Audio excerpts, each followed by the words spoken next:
George Patton was America's battlefield icon, bold speeches, surging tanks, famous victories. But the reality is stranger.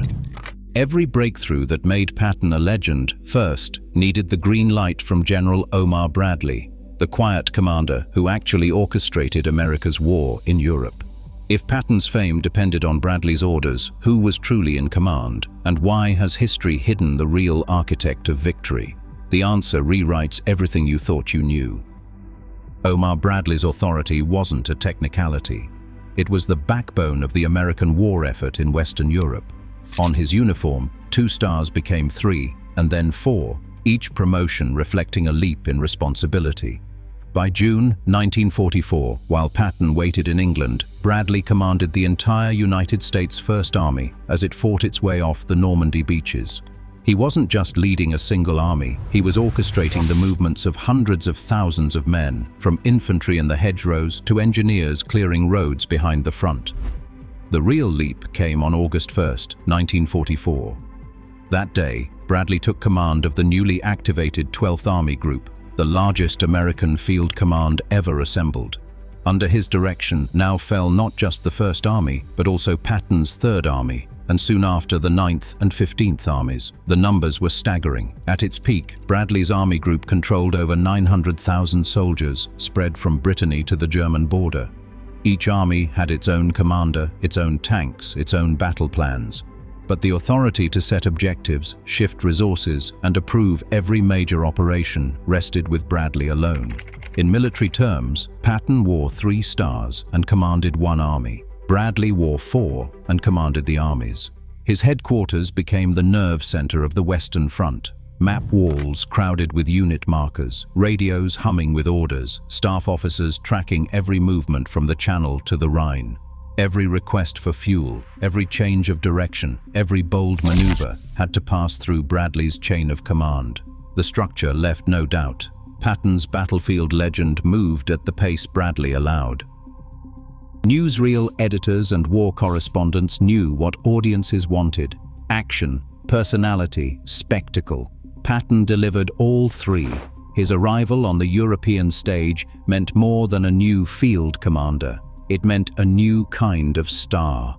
Ivory-handled pistols, a helmet polished to a mirror shine, and speeches that snapped with bravado.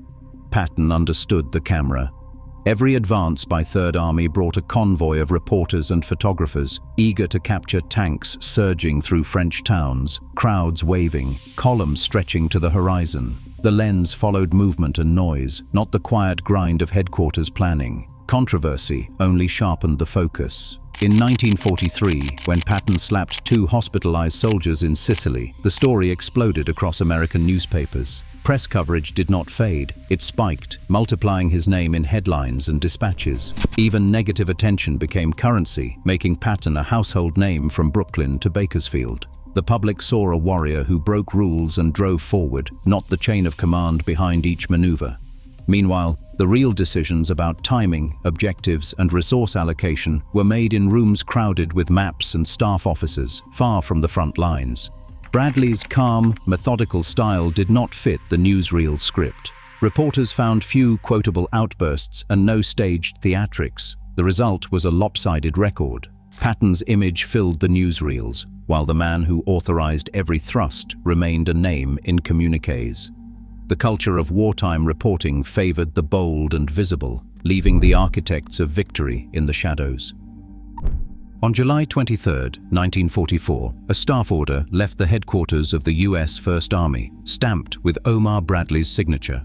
The language was precise. 7th Corps would attack on a narrow front west of Saint-Lô, pushing through the German line along the Marigny to Saint-Gilles axis. The corridor was just 7,000 yards wide, barely 4 miles, and built that way so the full weight of American firepower could punch a single, irreparable hole.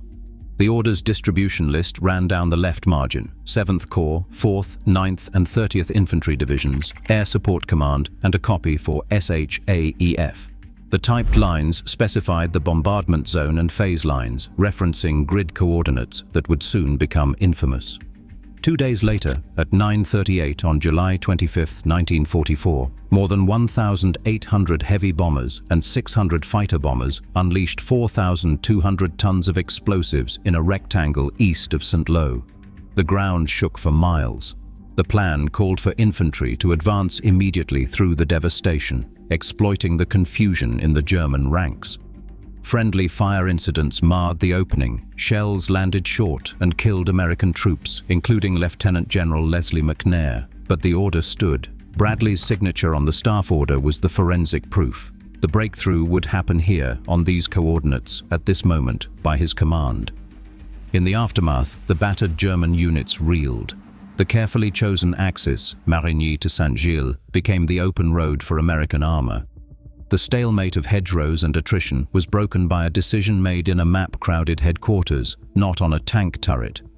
Every unit pushing forward did so under written orders that carried Bradley's initials, not Patton's. The opportunity for exploitation was now real, but it began with a single authorized signature. August 1st, 1944, brought a new order and a new tempo. Third Army snapped to life under George Patton. But the path ahead, the axis of advance, the marching orders and the boundaries were all spelled out in directives from Bradley's headquarters. The ink on Bradley's signature was still drying when Patton's tanks rolled south and east, engines rumbling through the narrow breach carved by Operation Cobra. The corridor west of St. Lo, just 7,000 yards wide, funneled armor and infantry into open country for the first time since D-Day. In the first week alone, Patton's forces covered ground at a pace unseen in the Normandy campaign. Some spearheads advanced over 60 miles in less than a week, racing through Avranches and swinging west into Brittany, while others veered east toward Le Mans. The numbers told a story of momentum. Third Army's columns sometimes stretched for 25 kilometers, with convoys choking the roads as far as the eye could see. Fuel trucks, ammunition lorries, and engineer units moved in tandem, all coordinated by Bradley's staff to keep the drive from stalling. Every major maneuver, whether it was the dash to cut off retreating Germans or the sudden pivot to exploit a gap, required a green light from Bradley's map room. Patton's boldness filled the headlines, but the operational leash was real. When Patton requested permission to swing north toward Argenton, it was Bradley who weighed the risks, redirected the thrust, and set new boundaries. The surge across France was a masterclass in execution, but the playbook, the timing, and the authority came from above. Patton's legend was forged at speed, but every mile gained was measured against Bradley's orders. Tanks and infantry could only move as far as the supply lines would reach. Behind every headline-grabbing advance, Bradley's staff managed a daily flood of demands: fuel for Patton's armored columns, ammunition for Hodges' infantry, rations for hundreds of thousands stretched across northern France. In September 1944, the 12th Army Group consumed over 12,000 tons of supplies each day. That meant more than 1 million gallons of fuel a week. Thousands of replacement troops, and mountains of shells and food routed from Normandy depots to the front. The Red Ball Express, with 1,500 trucks running around the clock, became Bradley's answer to the logistical puzzle. Every shift in the front, every new objective set for Patton or Hodges, forced Bradley's team to recalculate who needed fuel most, which roads could bear the weight, and how to keep the advance from choking itself. The real battle was fought in ledgers and on supply maps, where the war's momentum was measured in tonnage, not headlines. In 1970, a single film fixed the public's memory. George C. Scott's portrayal of Patton thundered across movie screens, winning 7 Academy Awards and filling theaters for months. Patton's image, swaggering, defiant, larger than life, became the face of the American war effort for a new generation. There was no blockbuster for Omar Bradley, no grand speeches, no spotlight, no Hollywood myth machine.